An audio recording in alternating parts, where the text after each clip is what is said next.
자, 오늘 우리 창세기 1장 26절 28절까지 오늘 정통신앙 강의 세 번째로 신앙의 그 분별력, 정통신앙은 어떠한 것인가라고 하는 다섯 가지 다섯 가지를 여러분들에게 말씀을 드리면서 지난 시간에 두 가지를 그리고 이제 이어서 오늘은 나머지 세 가지를 한번 살펴보는 그런 시간으로 갔습니다. 오늘 본문 창세기 1장 26절에서 28절까지 우리 다 같이 한번 같은 목소리로 봉독해 봅니다.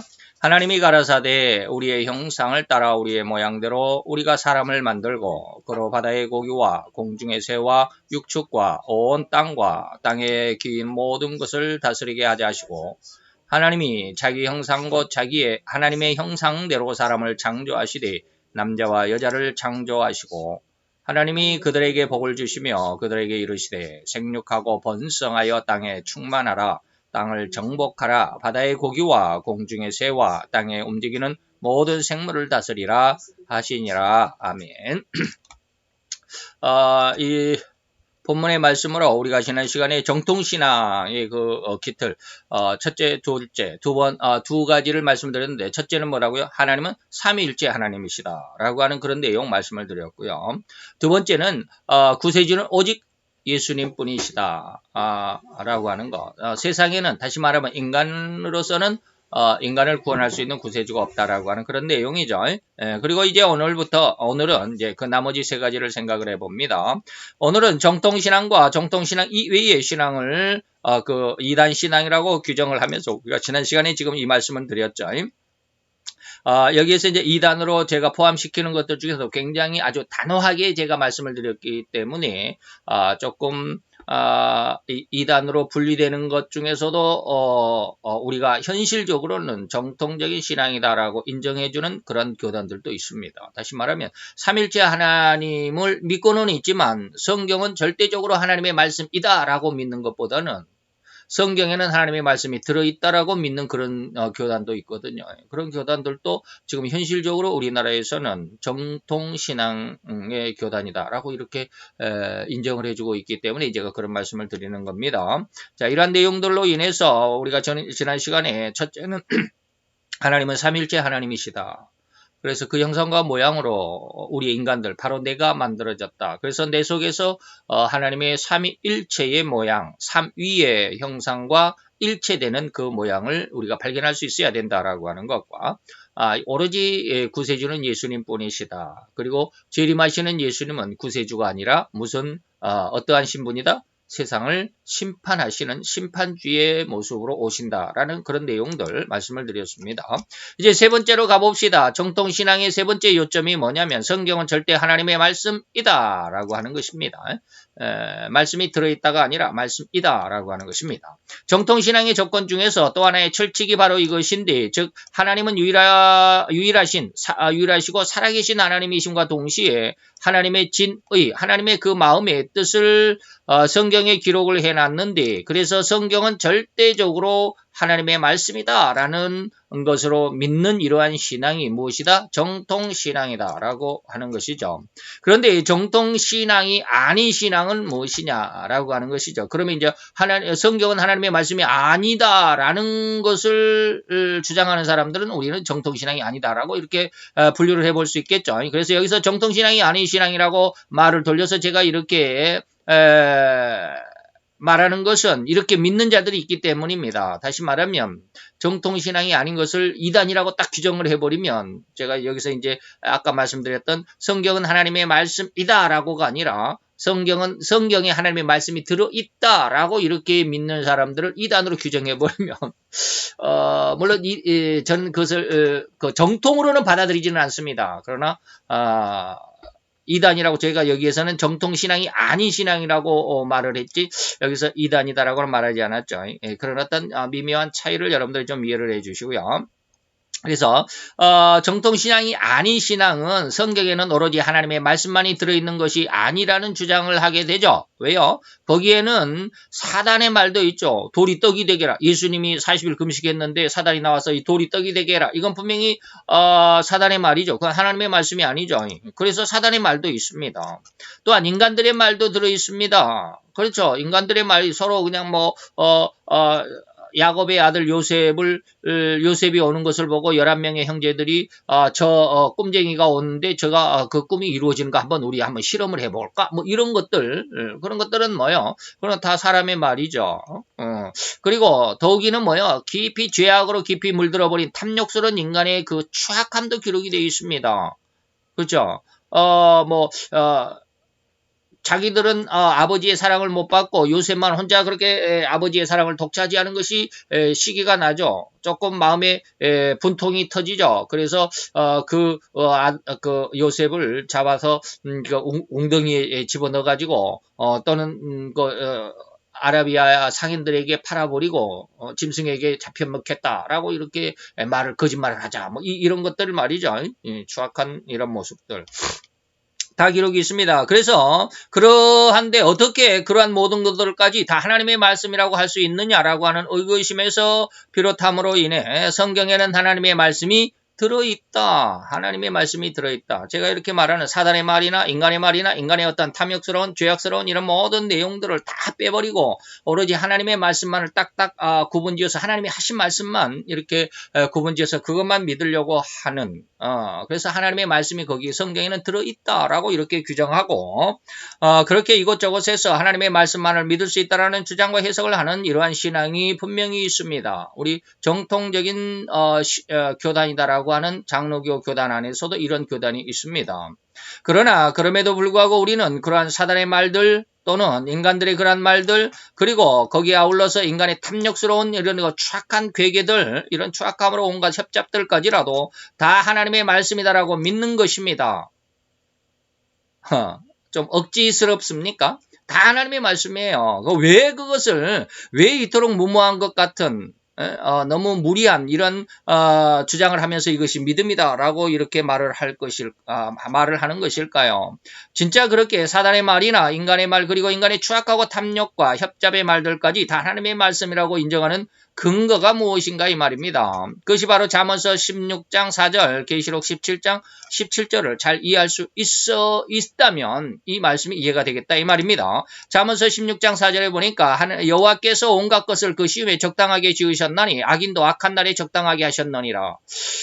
악인도 하나님께서 그들을 사용하신다. 나중에 여러분들에게 예전에도 그런 말씀을 드렸지만 어떤 일이 있냐면 사단이 그 하나님의 뜻을 어그러뜨리기 위해서 강력하게 한 가장 최고의 역사가 뭐냐면 하나님이 보내신 구세주 예수를 십자가에 죽이는 사건이었습니다.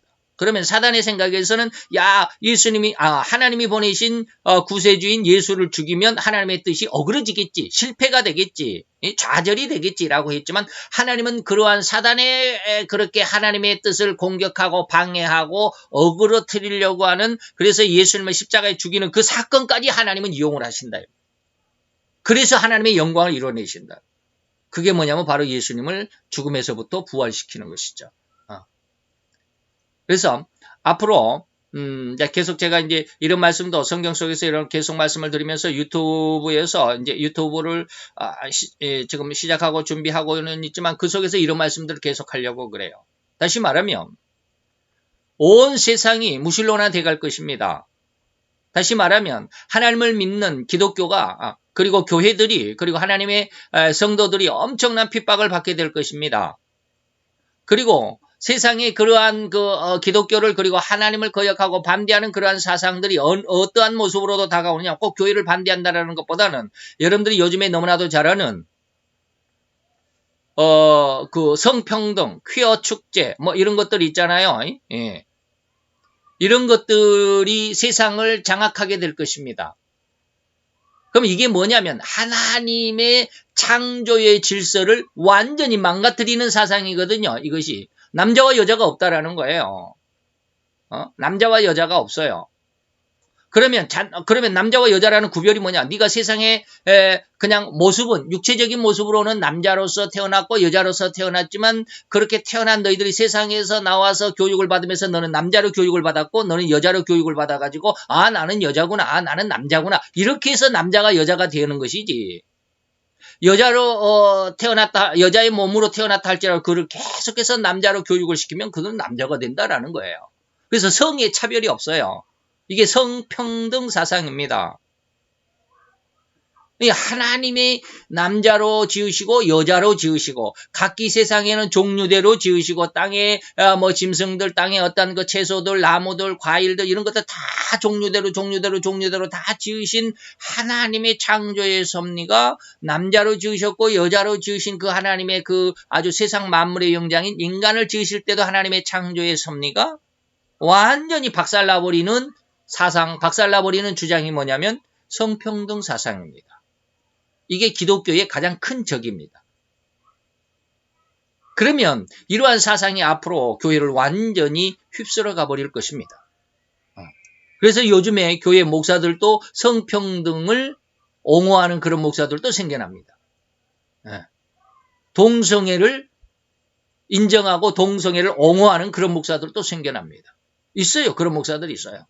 그래서 교단에서 제명을, 우리 교단은 아니지만 교단에서 제명을 당한 그런 목사들도 있어요. 그 사람들한테는 님자를 붙이기도 좀 껄끄러워요. 그러면 앞으로 이러한 동성애 아니면은 성평등 사상이 교회를 완전히 장악하게 되면 교회가 하나님의 창조의 질서를 주장했던 그리고 하나님의 의도를 선포했던 교회들이 힘을 잃게 될 것입니다. 지금은 그냥 목소리를 높여서 코로나 때문에 교회를 문 닫아라 그러니까 성도들이 그냥 막 들고 일어나고 그러지만 이게 정책적으로 강압적으로 완전히 이게 어떤 자유사상의 대통령이 아니라 완전히 공산사상의 무신론 사상의 대통령이 딱 들어서 가지고 완전히 정책적으로 기독교를 말살하는, 쉽게 말하면 중국의 시진핑이처럼 그런 어떠한 정책으로 기독교를 말살하고 교회들을 막 다이너마이트로 막 폭발시키고 교회 십자가를 그냥 기름을 부어가지고 다 불태우고 막 이렇게 하면서 예수를 믿는 사람들을 감옥에 집어넣고 막 난리를 피면 그렇게 하나님을 주장했던 사람들이 다 숨어버리게 될 겁니다. 그것도 성경의 예언입니다. 악인이 득세하면 의인들이 숨을 것이다. 그렇게 되면 그럼 하나님의 뜻이 어그러지고 실패하고 좌절되어 버리고 완전히 하나님의 뜻이 묵살되어 버리느냐? 그렇지 않습니다. 하나님이 그것을 이용하신다라는 거예요. 기가 막히다. 제가 이걸 깨닫고 진짜 깜짝 놀랐어요. 와, 하나님이 이렇게까지 하시는구나. 그래서 그 말씀이 이해가 됐어요. 어떤 말씀이? 하나님이 천국에서는 남자와 여자와 세상에서는 엄마가 있고 아빠가 있고 그리고 아들이 있고 딸이 있고 이런 관계, 엄마 아빠 그리고 아들과 딸이 이런 관계가 천국에서는 어떻게 되겠습니까? 남자와 여자가 어떻게 구분이 되겠습니까? 이게 바로 이제 7 남자와 한 며느리에 대한 이야기거든요.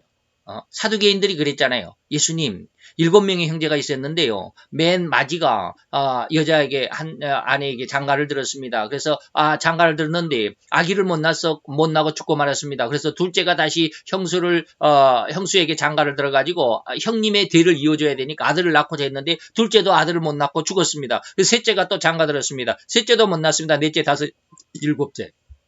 7명의 아들이 다 이 여자에게 장가를 들었는데 그러면 나중에 부활이 있다고 한다면 부활 때에 이 여자는 누구의 아내가 되겠습니까? 첫째 아닙니까? 둘째 아닙니까? 아니면 쭉쭉쭉쭉 7째 막내 아닙니까? 누구의 아닙니까? 라고 이렇게 예수님에게 물어봤어요. 인간의 지혜로서는 이게 해석이 안 되잖아요. 어떻게 결론이 안 나잖아요. 누구의 아내가 될까? 도대체 이 여자는 누구의 아내로 부활을 할까? 그러다 보니까 부활은 거짓말이구나. 이렇게 규정을 해버리는 게 사두개인들의 교리였습니다. 그때 예수님이 뭐라고 그랬을까요? 천국에서는 여자도 없고 남자도 없어. 엄마도 없고 아빠도 없어. 단지 천사와 같은 1대1의 인격일 뿐이야. 이 말을 제가 굉장히 의아했거든요. 이해가 안 됐어요. 천국에서는 세상에서는 부부간이었던 남자와 여자가 천국에 가서도 아내로 만나고 남편으로 만날까? 아니에요. 천국에 가서는 그냥 1대1의 인격이에요. 한 인격에 불과해요. 그러면 천국에서는 뭐요? 남자가 없고 여자가 없어요. 성이 없어요. 기가 막히죠.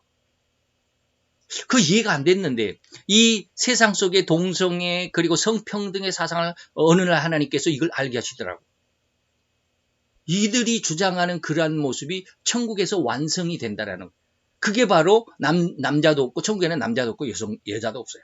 근데 이러한 사상을 이러한 남자도 없고 여자도 없이 그냥 천사와 같은 그런 모습이 천국에서의 성도들의 삶의 모습인데 이것을 급격하게 세상 속에서 하나님의 진리의 뜻이 그대로 하나님의 천지 창조의 그 모습을 그대로 가지고 있다. 쉽게 말하면 남자와 여자, 그래서 남편이 있고 아내가 있고 아들이 있고 딸이 있고 이런 어떤 가족적인 이렇게 이런 생육법적인 이런 사상을 가지고 있다가 천국에 가서 남자도 없고 여자도 없다. 이런 사상으로 딱 들어가 버리면 이게 멍해버리잖아요. 이거 도대체 뭐야?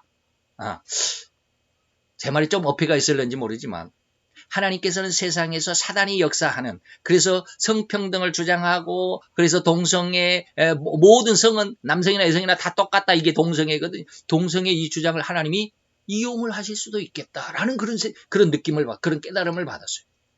그래서 이야, 이게 바로 그 말이구나. 천국에서는 천사와 같다. 남자도 없고 여자도 없다. 그래서 천사와 같다라는 말이 도대체 무슨 말일까? 라고 그런 의구심이 있었는데, 하나님께서 악한 날에는 악한 자가 주인공이 되도록 사단이 그렇게 세상을 악하게 장악했지만 하나님은 그것까지도 역사하시고 그것까지도 이용하시고 그렇게 이용해서 하나님의 뜻을 이루어 가시는 하나의 과정으로 삼으셨구나. 이게 잠언서 16장 4절의 말씀이에요. 그리고 계시록 17장 17절에서는 바로 이러한 사단이 자기 마음대로 세상을 장악하는데 그것까지도 하나님은 이용을 하신다라는 말이 17장 17절입니다. 하나님이 자기 뜻대로 할 마음을 저에게 주사. 이게 저희가 누구예요? 누구의 마음대로? 사단의 마음대로. 적그리스도인데 원래 여기서는 정확한 뜻은 적그리스도가 지 마음대로 세상을 한번 장악해. 그래서 지 마음대로 세상을 한번 뒤집어 엎어버려요. 그래서 예수를 믿는 사람들을 이 시진핑이보다 더 강력한 아주 그냥 사악한 자가 일어나서 예수를 믿는 사람들을 엄청나게 죽일 겁니다.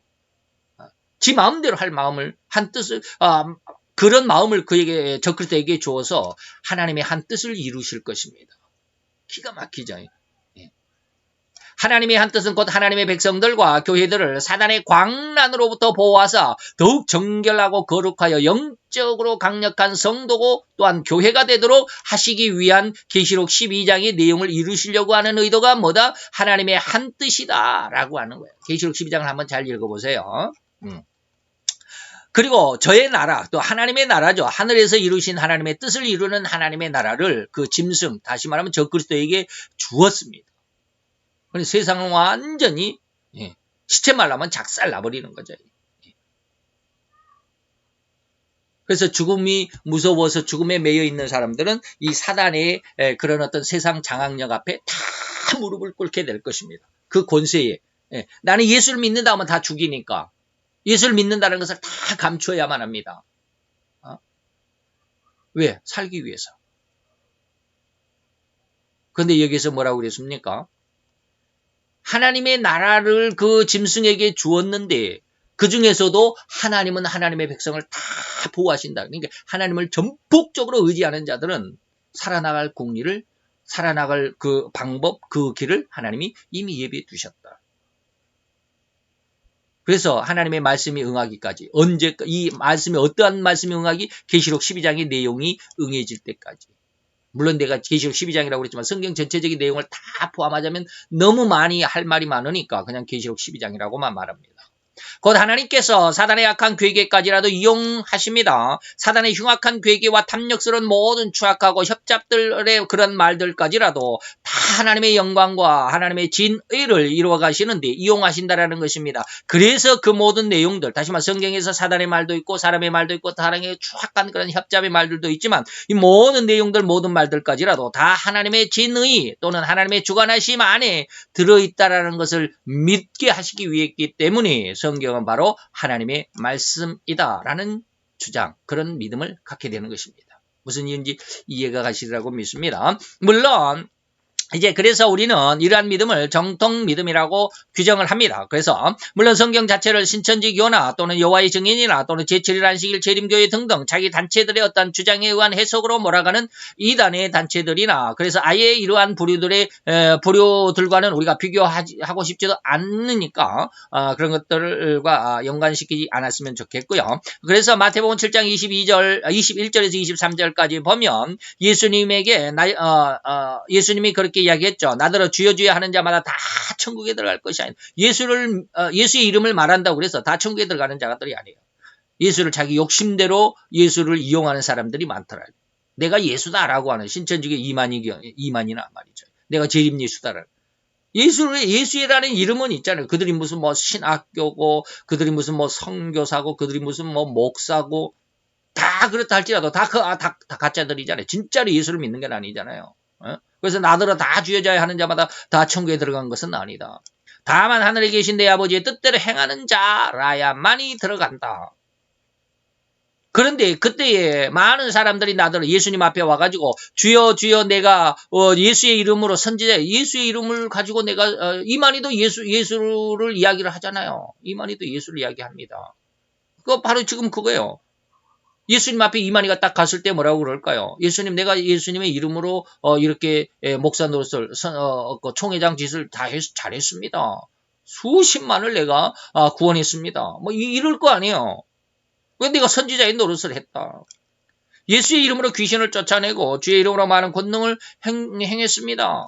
예수님 아시잖아요. 이 말이에요. 행치 아니하였나이까 이 말은. 무슨 말이에요? 예수님 내가 예수님의 이름으로 귀신도 쫓아내고 병든 자도 일으키고 그랬잖아요. 예수님 아시잖아요. 이런 뜻이에요.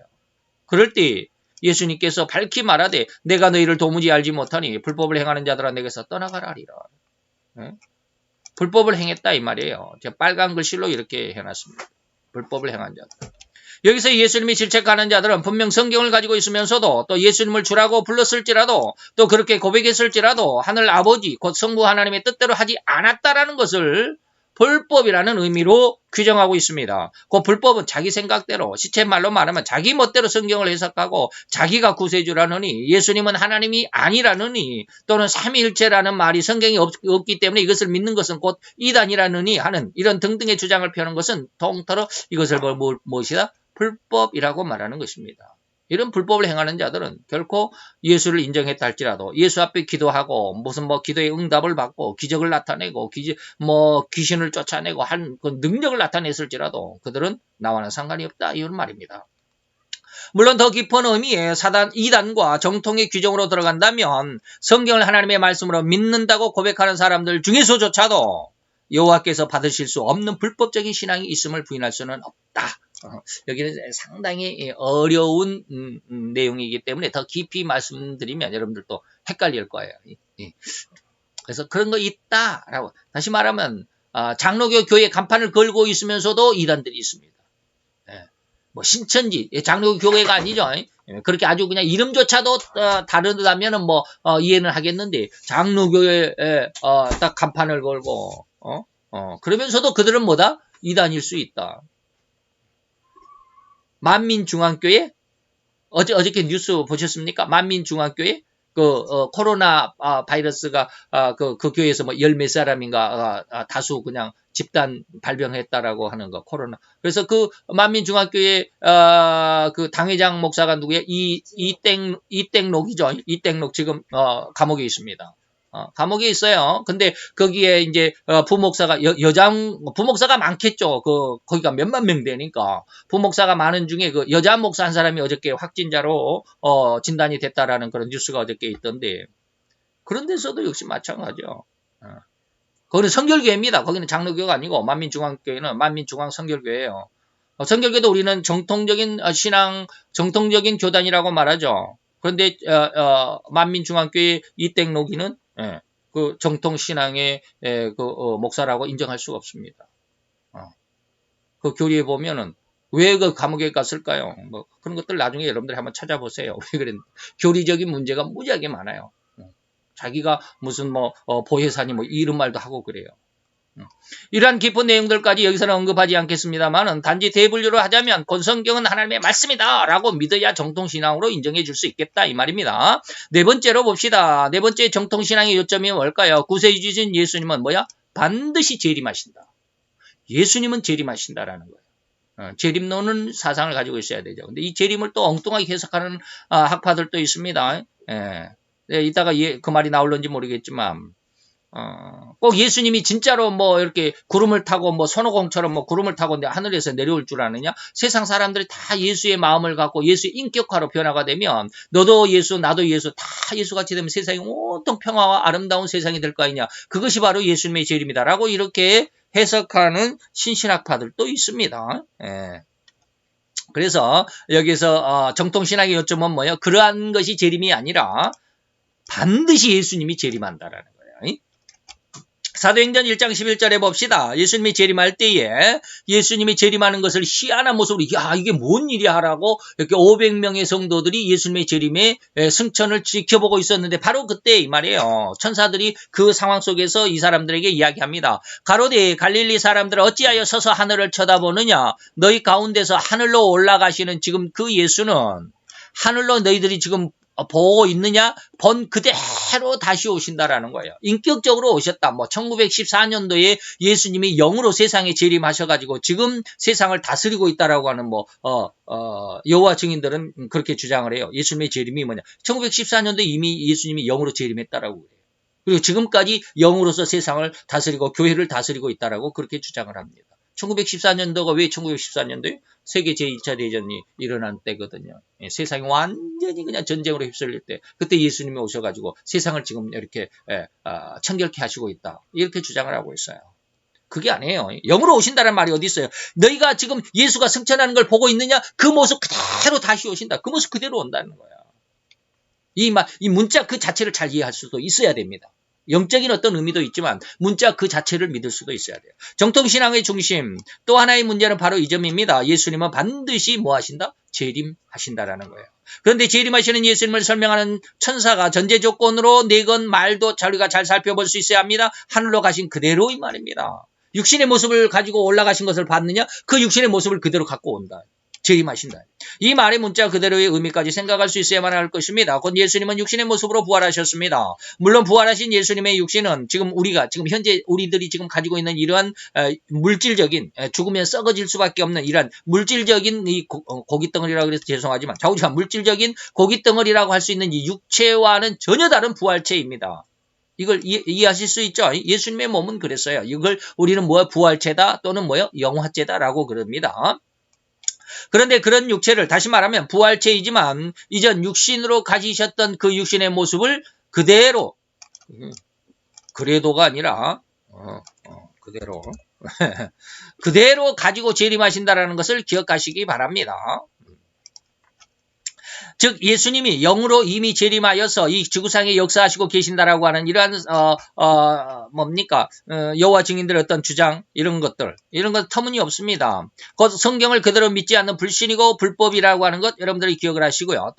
또한 부활체이지만 육체의 모습과 여전히 같은 그 부활체를 가지고 재림하신다라는 말을 인간적인 지성으로 왜곡해서 온 세상 사람들이 예수의 인격화를 이루는 것이 예수의 재림이라고 해석하는 단체들도 있습니다. 우리가 흔히 말하는 신신학이다, 해방신학이다, 하는 이러한, 우리가 흔히 말하면 이렇게 그 교단을 이야기해서 될는지 모르지만, 장로교에서도 예수교 장로교가 아니라 기독교 장로교가 바로 이렇게, 이러한 부분을 많이 받아들이고 있습니다. 그래서 우리는 신신학이다, 현대신학이다, 민중신학이다, 해방신학이다 라는 이름으로 그들을 지칭하고 있습니다. 이러한 해석들은 진정한 성경적인 믿음이나 또는 정통적인 믿음이 아니라고 하는 거 반드시 기억해야 할 것입니다. 곧 예수님은 절대로 하나님이시고요. 그런 하나님이신 분은 결코 변하실 수 없다. 변개됨이나 그 약속이 어그러짐으로 이루어지는 모든 일들은 호리만큼도 있을 수 없다라는 거. 기억해야 합니다. 예수님이 직접 재림하시겠다라는 말은 곧 그대로 이루어질 것이라고 하는 것을 믿는 것이 정통신앙입니다. 이 신앙에서 결코 흔들림이 없이 굳건히 지켜낼 수 있는 신앙이 진정한 신앙, 재림신앙이다 라고 말할 수 있죠. 그래서 마태 7장 13, 14절에 보면 생명으로 여기는 조금 덜 됐네. 생명으로 인도하는 문이 좁다. 다시 말하면 진리 안에서 예수님의 영광에 들어갈 수 있는 그 신앙과 그 믿음, 그러한 믿음의 길을 지켜가는 것이 그렇게 쉽지만은 않다라는 거예요. 지금 여러분들에게 말씀드렸던 그 정통적인 신앙이 아니다라고 하는 것, 세상은 예수의 인격으로 다 변화가 되는 것이 예수의 재림이다라고 주장하는 이러한 신신학파들의 주장이, 그리고 이미 세상에 예수님이 영으로 재림에 있다라고 하는 이런 주장들이 우리보다 더 강력합니다. 세상 사람들의 귀를 다 강력하게 현혹해 휩쓸어 갑니다. 그러면서 정통적인 신앙을 가진 우리들을 결코 가만 내버려 두지 않습니다. 그리고 그렇게 믿음을 지켜가는 길이 협착하다. 협착하단 말은 나중에 이제 마태 7장이니까 그때 가서 더 자세히 말씀드리겠습니다. 길이 좁다라는 뜻만은 가지고 있는 것이 아닙니다. 좁고 너무 어렵다. 그 길을 가는 게 너무 어렵다라는 거예요. 여러분들이 평지를 걸어갈 때는 그냥 괜찮습니다. 여러분들 그냥 지금 다니는데 길을 이렇게 걸어서 다니는데 엉덩이가 뻐근하다라는 사람 거의 없습니다. 그죠? 그냥 갔다 오면 다리가 조금 좀 피곤하다라는 그런 사람도 있을지 모르지만 엉덩이가 뻐근하다라고 이렇게 걷기가 힘들다라고 하는 사람들은 없습니다. 근데 이제 제가 지금 발을 다쳐보니까요, 발을 제대로 발바닥을 땅에다 딱 닿고 이렇게 한 걸음 한 걸음 이렇게 딱 왼발, 오른발, 왼발, 오른발 이렇게 이제 걸어 다니는 것이 아니라, 오른발을 다쳤기 때문에 왼발은 딱 정확하게 땅에 댔지만, 오른발은 엄지 발가락이 아프니까 엄지 발가락 쪽은 땅에 닿지를 못해요. 그러니까 이제, 이제 새끼 발가락 쪽으로 쉽게 말하면 이제 발날이라고 그래요. 발등, 발날, 뭐 이런데 발바닥 그러는데 발날 쪽으로만 이렇게 바닥을 짚어요. 그러니까 몸이 굉장히 이렇게 불편하잖아요. 정확히 딱 균형이 안 잡히잖아요. 그러다 보니까 쩔뚝거리고 이렇게 왼발을 갖다가 오른발을 쩔뚝하고 왼발 갖다가 오른발 쩔뚝하고 이러다 보니까 엉덩이가 무지하게 부담이 가요. 한 100m, 200m 가면 땀이 주룩주룩 나요. 굉장히 허리도 아프고 엉덩이도 뻐근하고 이게 가는 길이 뭐 이렇게 발이 아파서 그러는 경우도 있지만 여러분들 혹시 등산할 때 등산길이 그냥 평탄하면 괜찮은데 이게 돌발길을 가보면 엄청 옛날에 제가 명성산이란가 하는데 그 갈대밭을 본다고 그 산 위에까지 몇 시간 2시간인가 뭐 몇 시간을 올라가는데 아주 엉덩이 빠질 뻔했어요.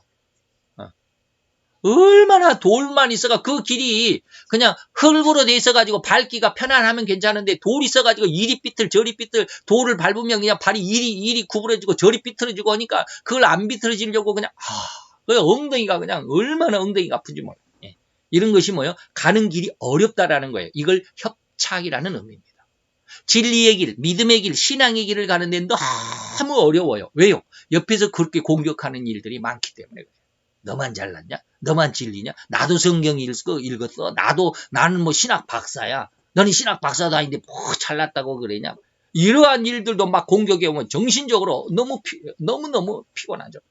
어제 한 사람 한강에 투신해서 자살하고 말았죠. 왜요? N번방 사건 때문에. 그 사람이 그 회원이었던 모양이에요. 40대라고 그러던데. 그래서 대통령조차도 이거 엄벌에 처하라. 모든 회원들 다 뒤져라. 그리고 뭐 법무부에서 그러고 검찰에서 그러고 그러니까 아주 그냥 이 압박감에 시달리다 못해가지고 한강에서 뛰어내렸나 봐요. 이러한 일들. 내가 아닌 내 밖에서부터 나를 굉장히 압박하는 일들. 이것을 뭐라 그래요? 협착이라고 말합니다. 이러한 정통신앙의 길을 가는 것은 그리 쉽지만은 않을 것이라는 것조차 예수님이 이미 잘 알으셨던 것입니다. 그래서 그 길을 찾는 자들이 적을 것이다. 이런 길을 가려고 하지 않죠.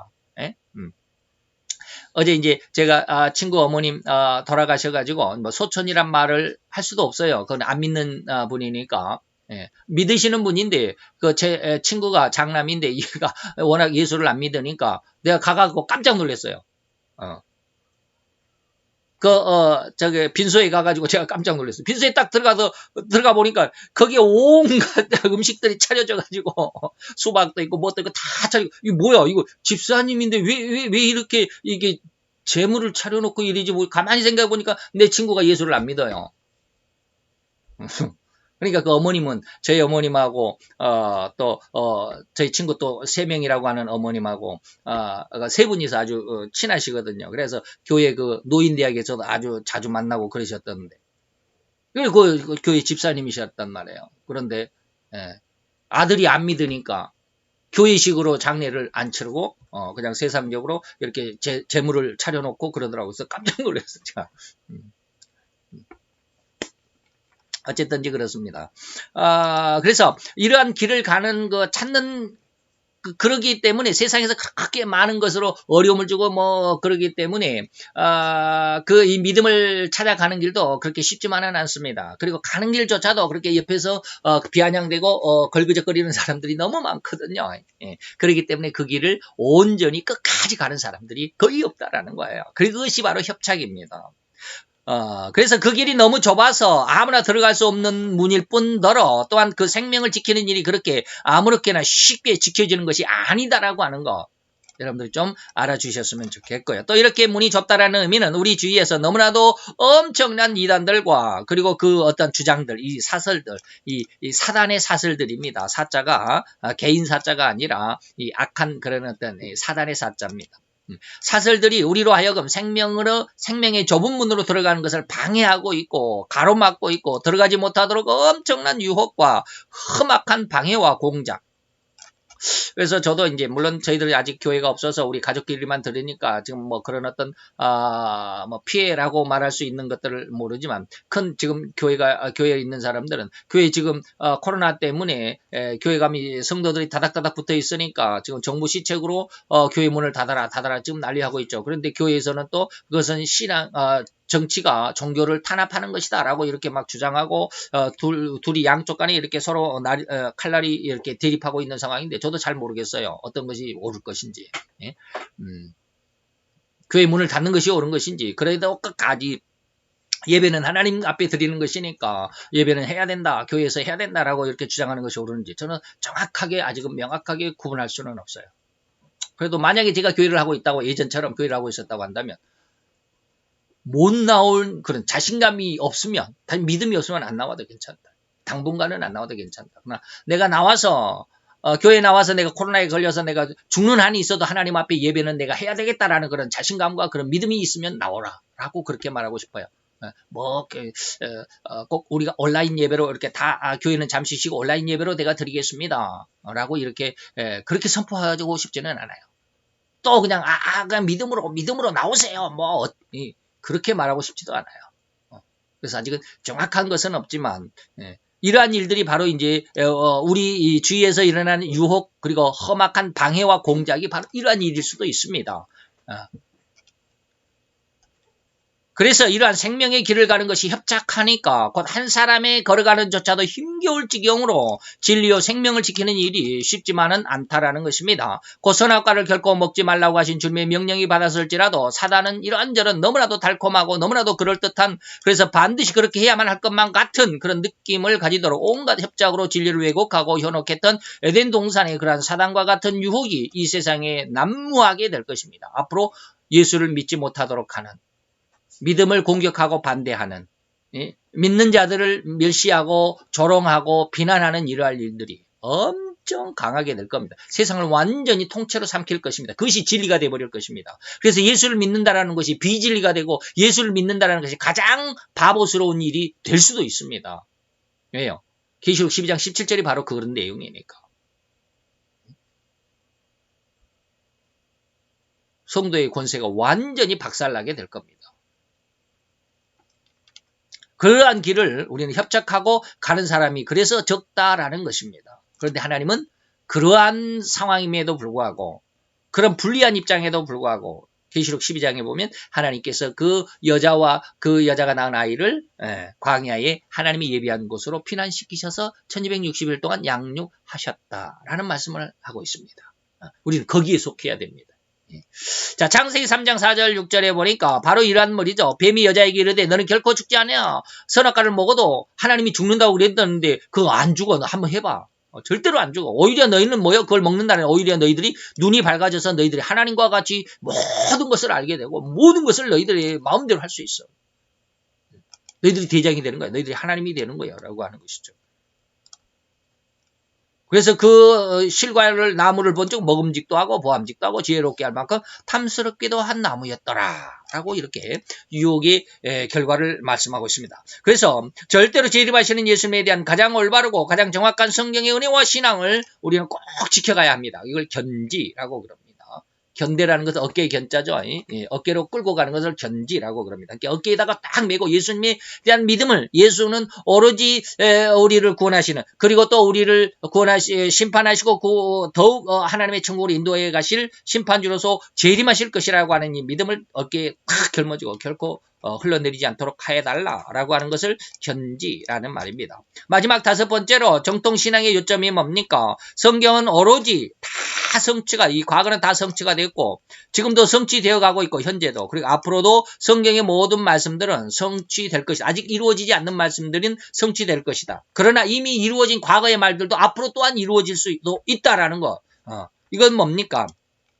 이제 전도서를 여러분들에게 이후에 말씀을 드리겠지만 먼저는 마태오 5장 18절에 보니까 진실로 진실로 너희에게 이르노니 천지가 없어지기 전에는 율법의 1.1핵이라도 반드시 없어지지 아니하고 다 이룰 것이다.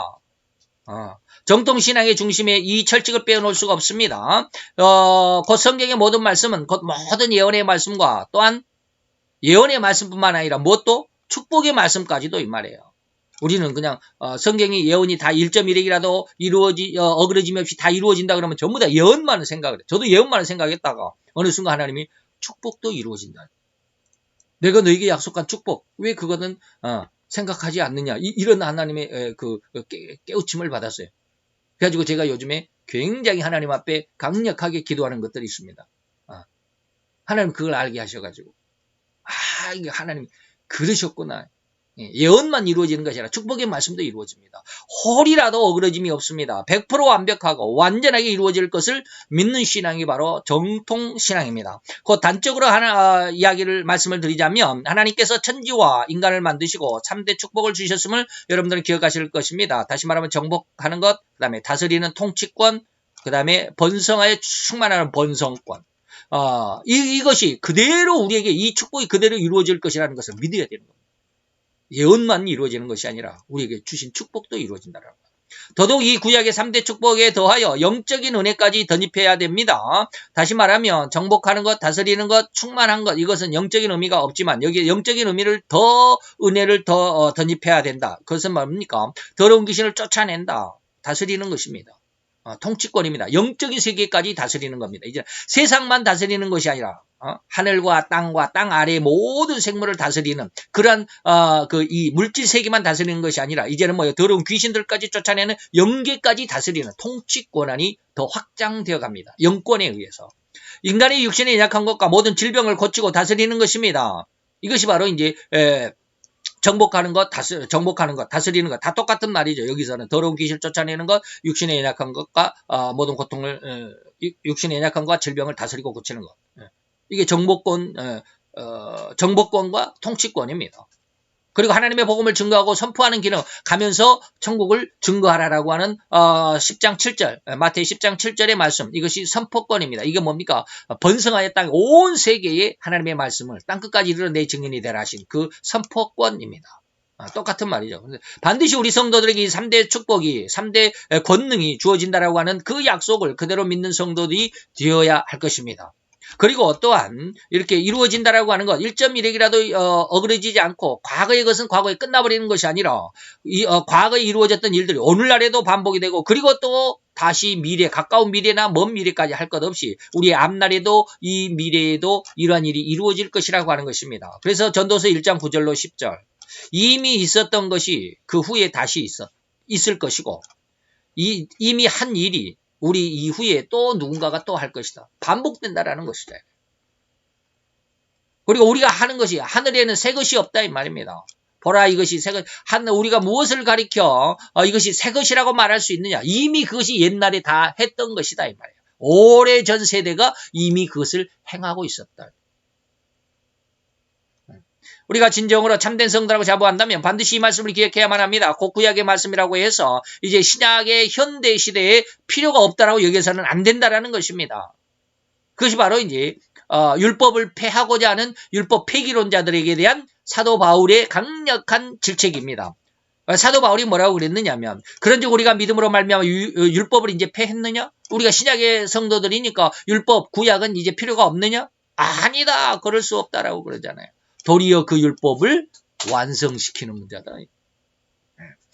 그래서 때로 혹자들은 구약의 사건들이 이미 그 시대에 이루어졌기 때문에 오늘날에는 더더욱 이 미래의 날과는 전혀 상관이 없다고 그래서 과거에 이루어져 버렸으니까 그것으로 끝났다라는 의미로 우리 해석을 하는데 이것을 뭐라고 그래? 역사적인 해석이라고 할 수 있습니다. 그래서 제가 창조과학회 김명현 교수님 제가 굉장히 존경합니다.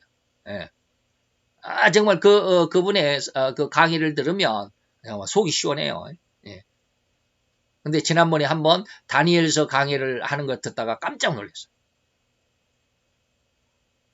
그분이 너무나도 과학적인 이런 방법으로 예수님 당시에 예수님의 별이 나타났다가 없어졌다라고 하는 것, 그런 것들을 과학적으로 증명이 안 돼 있었잖아요. 그런데 그걸 과학적으로 다 증명을 해냈거든요. 그때 이러한 일이 있었다. 예? 금성과 목성이 앞으로 갔다가 뒤로 갔다고 하는 이런 아주 희한한 그 과학적인 어떤 그 천계에서 그걸 뭐라 그럽니까? 천문학적인 천계에서 이루어지는 그런 것들을 과학적으로 다 증명을 해놨어요. 그런 것들을 보니까 너무나도 속이 시원하죠. 근데 그렇게 과학적인 증거를 하다 보니까 다니엘서 9장, 다니엘서 12장에 있었던 그 모든 내용들이 성막으로 이루어졌다라고 딱 끝내버리시는 거예요. 미래가 아니다.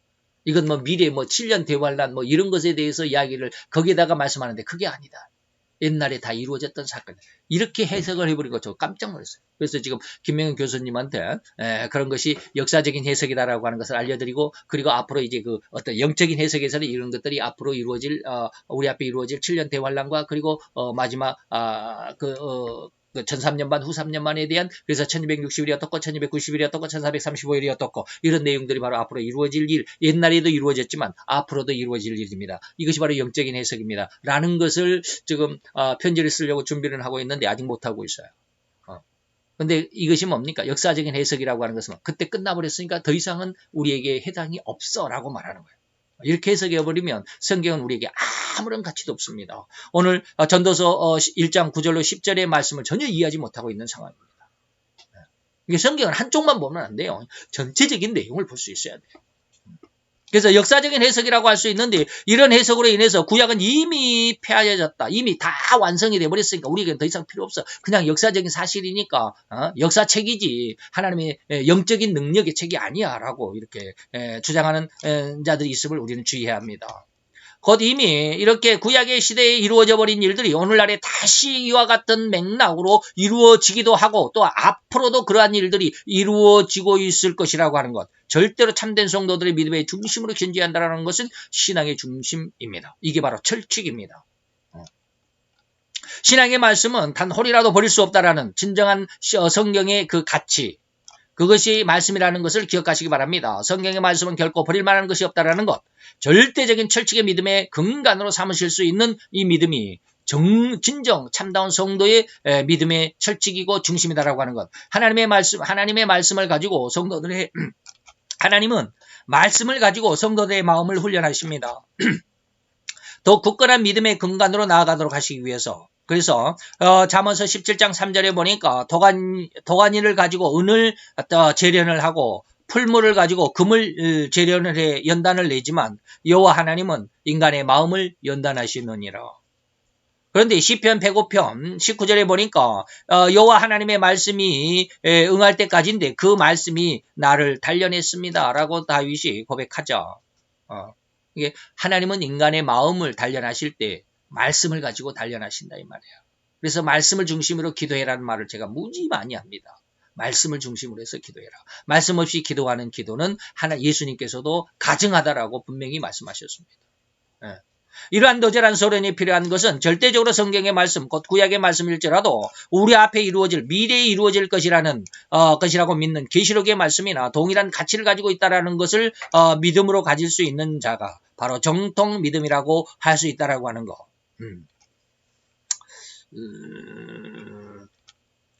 자, 이 말씀만 하고 마칩시다. 옛날 아방 시대 때, 옛날 과거의 시대죠. 구약의 시대니까, 아방 시대니까, 엘리야 때의 시대입니다. 그래서 오늘날로 보면 한 2800년쯤 전의 일입니다. 2800년쯤 전에. 그 플러스 마이너스는 있지만 정확하게는 모르겠어요. 옛날 아방 때에 왕비가 이세벨이라는 왕비가 있었습니다. 근데 왕비가 왕이 하지 못하는 일이 있었습니다. 그건 뭐냐면 궁성 옆에 나봇이라고 하는 사람의 그 과수원이 있는데, 큰 과수원이 있는데 너무 과수원이 아주 기름지고 옥토였던 모양이죠. 그래서 그 과수원이 너무 포도원이 너무나도 욕심이 났어요. 그래서 아합 왕이 가가지고 나봇아, 내가 시세보다 배나 더 줄 테니까 이 땅을 나한테 팔아라. 그랬더니 나봇이 싫어했습니다. 왕이시여, 이 땅은 우리 조상 대대로 우리 가문에게 주신 땅입니다. 그런데 하나님이 주신 이 가문의 땅을 어떻게 팔겠습니까? 절대로 팔지 못하겠습니다. 라고 그러니까 아합이 땅은 갖고는 싶은데 또 그도 믿음의 자손이기 또 이스라엘의 이스라엘 족속이죠. 그래서 믿음의 자손이기 때문에 그래도 하나님을 알고 있기 때문에 하나님을 정확히 잘 믿지는 않지만 그래도 하나님을 아는 자였기 때문에 하나님의 그 주시는 그 가문의 땅을 빼앗을 수도 없고 그래서 어떻게 하면 좋나 하고 그 밥도 제대로 못 먹고 시름시름 앓고 있었습니다. 그랬더니 왕비 이세벨이 나서서 온갖 계략을 가지고 이 나봇을 돌로 쳐 죽이고 말았습니다. 그 아주 그 협잡배들, 시중 잡배들을 몇 사람을 사가지고 이 나봇을 그 계략에 걸리게 만듭니다. 계략에 걸리게 계략을 꾸며가지고 그 계략에 걸려서 네가 이스라엘의 아합 왕을 그렇게 반대하고 쉽게 말하면 이 아합 왕을 내쫓으려고 그러느냐 해갖고 그래가지고 돌로 쳐서 나봇을 죽이고 맙니다. 그리고는 그 나봇의 포도원을 아합 왕에게 갖다 바칩니다. 누가 그랬어요? 이세벨이 그랬어요. 자, 이러한 일이 오늘날 2020년 1월 현재 우리나라 자유 대한민국에서 이루어졌다라는 건 여러분 이해하십니까? 이 나라 문땡 누구 대통령이 하지 못했던 일을 추땡 누구가 법무장관으로 딱 임명되자마자 강력하게 시행을 했습니다. 세상이 발칵 뒤집어졌습니다. 1월 2월 달에. 여러분들 기억하십니까? 제가 그때 그 사건을 보고 이세벨의 사건을 반뜩 떠올렸습니다. 야, 이세벨의 사건이구나.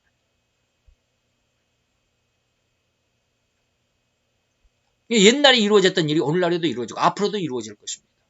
이것이 뭐예요? 계시록에 가보면 그게 바로 버가모고 그게 바로 두아디랍니다.